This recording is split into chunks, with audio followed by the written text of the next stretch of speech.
Hello guys, welcome back to the channel. In this today's video, I'm going to show you how you can move application from internal storage to SD card on Android phone.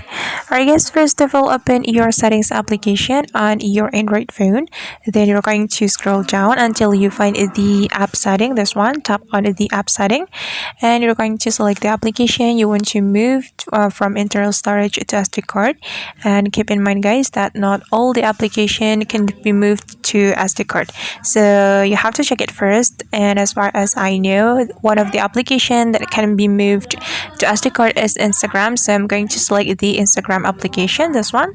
Tap on the Instagram application, then tap on the storage option. Okay, this is the storage option, and we're going to change the location, so we can tap on the change button. And since we want to move from internal storage to SD card, we can select the SD card, then click on move, and right after you click on move, the application will be moved from your internal storage to your SD card on Android phone. Alright guys, and that's how we can move application from from internal storage to SD card. I hope this tutorial will be useful for you. Thank you so much for watching and see you on the next video.